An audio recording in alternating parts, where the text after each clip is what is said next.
Olá, pessoal, tudo bem? Estamos aqui para mais um diálogo do Conversas com Significado. Meu nome é Cristiane e eu sou idealizadora desse movimento que traz pessoas que têm como propósito construir uma sociedade melhor, organizações melhores, que tenham impacto na nossa vida de uma maneira positiva. O Conversas é uma rede onde as pessoas trazem seus conteúdos, trazem suas histórias, seus diálogos e a gente compartilha de uma maneira muito interessante, de forma que a gente possa impactar um número grande de pessoas. E para essa conversa de hoje, eu estou muito feliz que eu estou trazendo a Maíra Castro. É uma pessoa que eu conheci recentemente, mas eu adorei a Maíra desde o primeiro contato. A jornada dela é muito interessante, porque ela é uma diplomata que trilhou a sua própria carreira de uma maneira muito diferente da diplomacia tradicional, e ela vai falar sobre isso com a gente. Ela é uma conectora, designer de parcerias, e ela também é palestrante do TED. Tem profundo conhecimento pelas questões da Amazônia e está falando diretamente do Pará neste momento com a gente. O tema de hoje, que eu convidei a Maíra para esse bate-papo, é para falar sobre profissões do futuro. Eu fiz umas pesquisas, eu vi no LinkedIn uma pesquisa que fala sobre as profissões do futuro. E a maioria delas está ligada a questões da internet, por exemplo, especialistas em inteligência artificial, engenheiro de robótica, cientista de dados. Mas eu também acredito que a profissão da Maíra é uma profissão do futuro e está começando agora. Inclusive, foi ela que inventou o termo. Então, a gente já vai falar isso na sequência. Maíra, eu queria agradecer demais pelo seu tempo hoje com a gente. É um prazer a gente poder conversar um pouco sobre a sua jornada. Então, assim, para todos que estão do outro lado acompanhando, entender um pouco dessa carreira de uma diplomata. E é uma carreira meio diferente. Então, eu queria que você falasse um pouco dessa jornada para a gente. E depois a gente dá sequência na questão do tema de hoje, que são profissões do futuro. Perfeito, Cris. Queria primeiro te agradecer pelo convite. Estou bastante feliz de falar sobre essa temática e contar um pouco da minha história com a diplomacia. Tu sabes aquela pergunta que a gente faz quando é criança? Tipo, o que você quer ser quando crescer? Sim. Pois bem, a um dado momento lá em Manaus, eu estava brincando com os coleguinhas e subi para perguntar para minha tia qual seria a profissão que me levaria para conhecer o mundo, conhecer outras culturas, falar outras línguas e viajar, né? Uhum. Ela falou que eu tinha que ser diplomata. Eu falei, o que é diplomata? Ela lembrou do carro, porque na época tinha um carro que se chamava diplomata, né? Aí eu desci e fui falar para meus amiguinhos super empolgada que eu queria ser diplomata. E óbvio que ninguém sabia o que era aquilo, né? E eu cresci com essa questão da diplomacia, porque minha tia, inclusive, disse que eu teria que fazer direito se eu quisesse ser diplomata. E, de fato, eu fiz direito. Só que eu passei a minha vida inteira, até ter me formado no curso de direito, sem acreditar que eu podia ser uma diplomata, de fato. Por quê? Porque a diplomacia ela é elitista, ela é do Sudeste. Eu sou uma mulher nortista, negra, de família de classe média, completamente distante dessa realidade. Nunca tinha viajado para fora do país e por aí vai. Só que a um dado momento, quando eu me formei, vem aquela outra pergunta, que é o que você vai fazer agora, né? Que você cresceu, né? Em outras palavras. E eu lembro de estar andando na rua, até falam isso no meu TEDx, né? E me dei conta de que eu era a única pessoa que estava me auto-sabotando. E aí parece que o universo começou a conspirar. Que é uma característica das mulheres, né? Que a gente vem educando e falando e conscientizando a coisa da autossabotagem, né? Que a gente nunca acha que está preparado, nunca acha que cumpriu todos os requisitos, né? Exatamente, isso faz parte da nossa mente. Só que nesse ano o universo conspirou e a minha tia, que já morava em Genebra, me chamou para continuar os meus estudos. E assim eu fui, no final de dezembro, para a Suíça, na Genebra.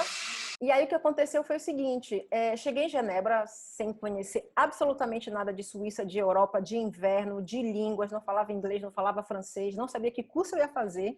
Foi tipo... zona de conforto total, né? Não, mas assim, não precisava ser tanto. E assim passei 6 anos da minha vida, né, nessa busca. Eu saí daqui de Belém com esse sonho de querer ser diplomata, né? Então calhou super bem de ter sido em Genebra, na Suíça, que é um polo de política internacional e relações internacionais. Então eu fiz mestrado em Direito Internacional e Europeu pela Universidade de Genebra. Trabalhei muito com as questões de Nações Unidas e aprendi bastante coisas, né, sobre essa questão da política internacional, como funciona conversar com funcionários da ONU, com o corpo diplomático, sociedade civil, como é que as pessoas interagem. E a um dado momento, né, mais uma vez, e aí, já fiz o mestrado, o que você vai fazer? Novo aquela pergunta, né, da minha infância. E assim, Genebra é um lugar super competitivo, não é tão fácil. Você fala 3 línguas e tem mestrado, não faz diferença nenhuma naquele meio ambiente. É meio louco isso, né? É muito, imagina. Então, só que tem momentos, na verdade, que o universo te conduz de maneira que são até dolorosas, porque a gente não tem compreensão, mas que são necessárias. O que aconteceu? De agosto até novembro de 2013 foi muito doloroso para mim, porque eu estava em transição de mudança de visto, eu não conseguia arrumar um emprego na área que eu queria, e bate aquele desespero, né? E ainda mais sendo imigrante. Só que aí o universo mais uma vez conspira, né? Que foi o seguinte, a um dado momento eu parei de fazer tudo, fui na biblioteca, peguei uma pilha de livros para estudar a história da Suíça, que eu falei, quer saber de uma coisa? Se eu tô aqui e é para ficar, eu vou querer entender na história desse país. A minha mente parece que mudou de direção. Quando eu fui voltar a procurar emprego, eu achei justamente a vaga que me trouxe de volta para o país, para o Brasil. Na verdade, eu fui contratada pelo governo da Suíça para montar o consulado científico deles aqui em São Paulo. Que não existia, certo? Do zero. Não existia, do zero. Eu cheguei faca entre os dentes em São Paulo. E foi aí que a minha história com a diplomacia começou efetivamente a tomar corpo. Porque o trabalho da Swissnex é diplomacia científica.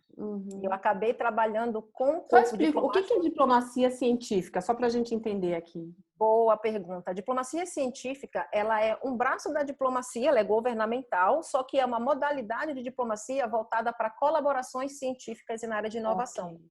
A grande diferença que eu vejo da diplomacia tradicional, que eu via muito em Genebra, é que aqui as relações elas são político-econômicas. E no caso da diplomacia científica, as inter-relações elas são muito diferentes. Por quê? Na diplomacia tradicional, a questão é quem tem mais informação é quem ganha. Então, existe meio que uma competição para ter mais informação. Na diplomacia científica, quanto mais você compartilha, mais você ganha. Entendi. Então, isso tem uma diferença muito grande, né? E fora o fato de que eu não precisei passar pelo Itamaraty. Isso que eu ia te falar, porque é um caminho que não é totalmente diferente das pessoas que hoje pensam quero ser diplomata. Então, tem que passar. Não dá. Gente, assim, na minha visão, a diplomacia não é um fim, ela era um meio. Quando eu comecei a trabalhar diretamente com diplomatas, porque parte do meu tempo era no consulado da Suíça, tendo que representar a Suíça, né, que eu tinha um cargo executivo. Então, quando tinha delegações, por exemplo, do embaixador em São Paulo, nós íamos o embaixador, o cônsul-geral, o diretor de Swiss Business Hub, que era também com passaporte suíço, e eu. Isso causava uma surpresa muito grande. Todo mundo, né? Fala assim, como essa pessoa... no meio desse... Não, era um Kinder Ovo no meio do negócio. E como você se sentia? Olha, eu sempre me senti muito grata pela confiança, né? Porque foi uma responsabilidade imensa que me depositaram de ter, enfim, montado esse escritório sozinha, do nada. E, enfim, quando eu digo só, é porque eu tive que ir montando equipe, infraestrutura, rede de relacionamento, projetos, ideias, tudo. E me deram basicamente carta branca para fazer isso. Então, era muita responsabilidade. Sempre me senti muito à vontade, porque aí eu aprendi uma coisa interessante sobre a diplomacia com diplomatas, pelo menos os suíços, né? É que diplomacia é muito além de uma carreira, é uma atitude. Você é um mindset, né? Uma maneira como você se relaciona, né? Exatamente. Então, assim, eu continuo sendo diplomata até hoje e diplomática. Já passei por áreas completamente diferentes. E quando você olha o passado, tudo que você construiu e olhando lá atrás, quando você foi com aquele frio na barriga, com medo, que a gente fala muito da coisa da questão da sabotagem, né? Que a gente se auto-sabota, a gente vê o nosso potencial depois que a história está construída, né? Você fala... Nossa, não é impressionante isso, Maíra? Não, é surreal. Eu recebo muita mensagem de pessoas que assistem meu TED no LinkedIn ou no Instagram, me falando do impacto que eles têm quando ouvem aquilo. E é nesse ponto de convergência que eu acho tão interessante, porque muitas vezes também na minha jornada, quando era me dado o desafio, eu aceitava e no minuto seguinte eu falava assim, nossa, que loucura que eu acabei de fazer na minha vida. Gente, eu continuo fazendo loucura até hoje. A diferença não tá entre ter ou não medo. A diferença é continuar com medo mesmo. E vai, então, assim, e segue, né? Eu sempre digo para os meus amigos, olha, eu me borro de medo pelo menos umas 3 vezes na semana. Mas segue, né? Totalmente. E eu me vi muito na sua história quando a gente estava conversando por isso, porque eu tive muitos medos, muitas vezes de falar assim, gente, eu sou uma fraude, me escolheram, mas eu na verdade eu não sei fazer, eu não sei nem se eu vou saber fazer isso. E depois de um tempo que a gente olha para trás e vê a construção, dá um orgulho, mas assim, a gente olha e fala assim, eu não precisaria ter pensado de mim assim, lá atrás. Eu já poderia ter começado já com um outro pensamento. E talvez pela atitude nossa, as pessoas nem percebam que está passando tudo isso dentro da gente, né? Mas no fundo tá. E tu sabes o que acontece? Cada ser humano tem habilidades únicas, cada um nasceu com uma missão única, né? Uhum. E aí, o que que acontece? Eu me achava uma inadequada, sempre me achei inadequada. Causava muita dor, eu não me encaixava em lugar nenhum. E aí, o que que aconteceu? A um dado momento, eu me descobri como uma transgressora. Aí a história virou de figura, porque eu falei assim, nossa, eu sou inadequada, inadequada é transgressora. No final das contas, é a mesma coisa, o que muda é o teu olhar, é a questão do copo meio cheio ou meio vazio. Essa que é a diferença. Então, hoje, eu continuo inadequada, transgredindo as minhas próprias regras e crenças. É isso que é interessante, né? Então, basicamente, o que aconteceu comigo foi que, a um dado momento, né, dessa carreira linda que eu construí, eu criei uma família no trabalho. Até hoje, a gente se trata como família, a gente se diz, eu te amo, a gente se encontra, a gente se apoia. Ainda teve mais esse plus no meio do negócio. Ai, que Só demais. que chegou um momento que eu já tinha crescido tudo, já tinha construído a rede, fiz amigos, enfim. E eu me perguntei, tá, Maíra, tu atingiste o teu sonho de criança, que já é uma coisa muito fora da curva, né? Sabendo que era uma coisa, enfim, bem diferenciada e diferente do que a gente escuta. Mas eu me perguntei, e aí, qual é o sonho da mulher que tu te tornaste? Olha que pergunta boa. Então, essa pergunta essa pergunta Difícil. bastante, porque essa tem alguma coisa que pulsa na gente, né, que vai te levando para frente e para lugares onde a tua mente vai dizer, tu estás ficando louca e o teu coração te empurrando, né? Exato. Dá uma desconexão aqui, assim, né? Entre o coração. Não, total. O racional te traz muitas vezes, mas o coração fala, vai, que eu tô segurando as pontas aqui, deixa a mente para lá, vai, né? Se eu te contar como foi que eu consegui a vaga da Swiss Next, você não vai acreditar. É o seguinte, quando eu vi a vaga, estava sem data. E aí eu entrei em contato, falaram que a vaga já estava fechada. Mas eu queria tanto, tanto, tanto, que eu mandei meu dossiê. Não satisfeita, né? Eu estava vindo para o Brasil de férias e aquela coisa aqui dentro queimando. A minha irmã para mim falou assim, Maíra, se tu queres, por que tu não vais lá no Rio de Janeiro? E eu estava voltando de férias para o Brasil, né? Fui para Brasília e Brasília vinha para Belém. Aí eu mandei um e-mail para a CEO, para tomar um café, não foi para falar da vaga. E ela topou. Quando ela topou, aí pronto, comprei passagem em cima da hora, gastei tudo que tinha de janeiro, né? Imagina o preço da passagem. Caríssimo para o Rio ainda, caríssimo. De lá para Belém, eu fui só para tomar esse café. E aí o que aconteceu? A gente se encontrou, e lembra da história que eu te falei, que eu tinha estudado a história da Suíça? Sim, sim. Então, isso daí me salvou de uma tal maneira, porque eu tinha um conhecimento muito bom do país e isso surpreendeu. O que aconteceu? Hackeei o sistema e entrei no processo seletivo. Mesmo sabendo das barreiras, mas tendo a coragem de falar assim, vou seguir em frente. E muitas vezes duvidando que é esse processo que a gente tem, eu tenho certeza que muitas pessoas que vão assistir esse vídeo vão falar assim, putz, eu tenho aquele sonho, ou eu tenho aquele pensamento, nada é impossível se você realmente está em consonância com o que você quer e você tem a vontade de seguir em frente, a coragem, né? O nosso tempo nem sempre é o tempo da vida, né? Eu acho que é bom ter consciência disso, porque as coisas acontecem no momento perfeito. Por mais que a gente não entenda que isso seja, né? É isso. Quando a gente conversou, você falou assim, se apresentou, quando eu conheci a Maia, ela se apresentou, eu sou uma conectora, eu faço designer de relacionamentos e parcerias. Eu fiquei muito impactada na hora, eu falei, mas me explica melhor o que é isso. Então, eu queria que você explicasse agora para as pessoas o que é isso, e é uma profissão que eu, como Cris, também me vejo. Sofri muito tempo para explicar para as pessoas o que eu fazia de uma maneira até que entendessem. Quando eu conversei com ela, eu falei assim, é isso. Então, eu queria que você explicasse para as pessoas que as profissões do futuro vão além das questões da internet, mas vão também nas questões dos relacionamentos. Eu queria que você falasse sobre isso agora. O maior prazer do mundo. Porque foi só recentemente que eu descobri que eu falei, gente, eu tô no futuro, eu criei algo novo para mim.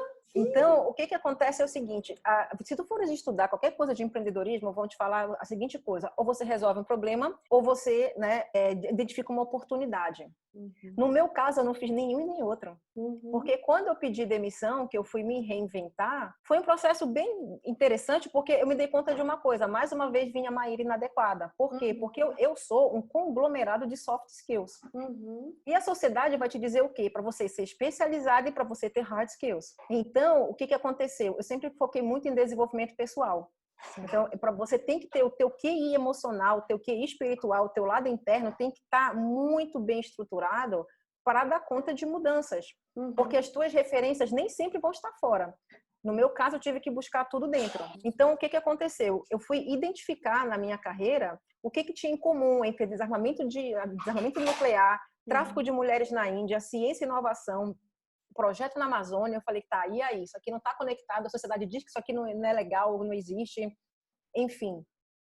E aí eu descobri, na verdade, que a questão de conexões, parcerias e projetos era o que estava no meu DNA. Então, eu, na verdade, criei hoje a minha profissão baseada em quem eu sou. Então, o que eu faço, na verdade, não é o que eu entrego em si, mas quem eu sou. Então, a base, na verdade, de quem eu sou enquanto conectora são as minhas raízes amazônicas.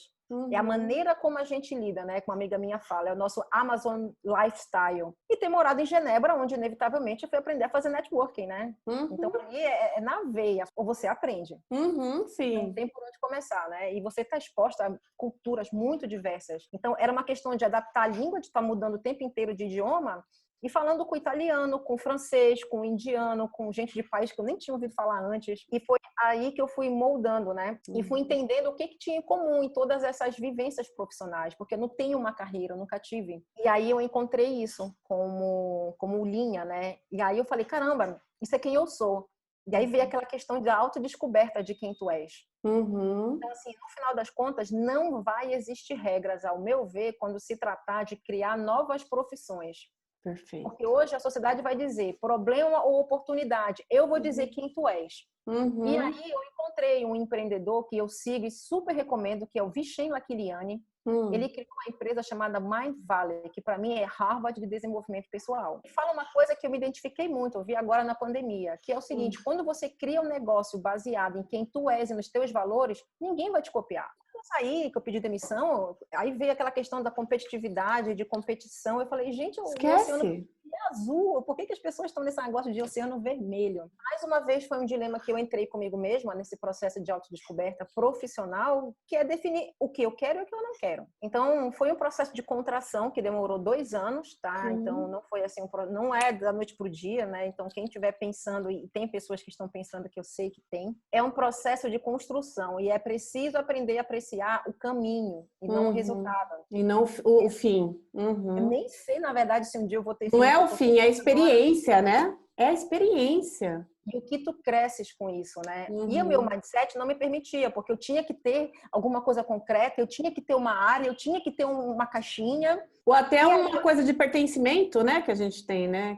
E nem me fale no pertencimento para pessoas que são inadequadas e transgressoras, isso é uma questão, porque, assim, se eu não tinha referência fora, né? O que eu tinha que fazer? Buscar olhar para dentro. Só que a um dado momento, tu descobres, na verdade, que a partir dessa tua conexão, a tua noção de pertencimento muda. Por quê? Porque a tua entrega enquanto ser humano que vai fazer com que tu te sintas pertencente a alguma coisa ou a algum lugar, né? E aí, o que acontece? Tu precisas ter em mente o seguinte, a mente trabalha com cognição, né? Com ilustração, com coisas concretas. No início, eu não dizia que eu era conectora porque não fazia sentido para as pessoas. Eu via na cara delas um ponto de interrogação.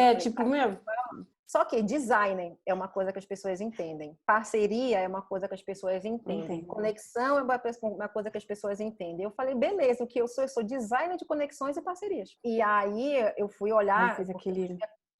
Fui exatamente, né? Se tu perguntares pro Google, não vai saber o que é um design de parcerias e conexões. Mas eu aprendi uma coisa interessante, que é o seguinte... Eu sou advogada, eu tenho mestrado de carreira acadêmica nisso, mas eu nunca advoguei. Se eu falar que eu sou advogada, acabou a história. Porque já está muito óbvio no cognitivo das pessoas. Sim. Mas quando eu digo que eu sou designer de conexões e parcerias, eu tenho um mundo, um universo para contar um storytelling. Então, para mim, isso faz parte de criar uma nova profissão, que é quem tu és. Tem um autor chamado James Blank, eu acho, James Clear, que ele fala justamente, é uma coisa que eu uso, que você tem que começar, na verdade, a fazer e ter a partir do ser, da identidade. Na sociedade, se tu olhares, a gente fala muito no fazer e no ter. E eu olhei para o ser primeiro. Para o ser.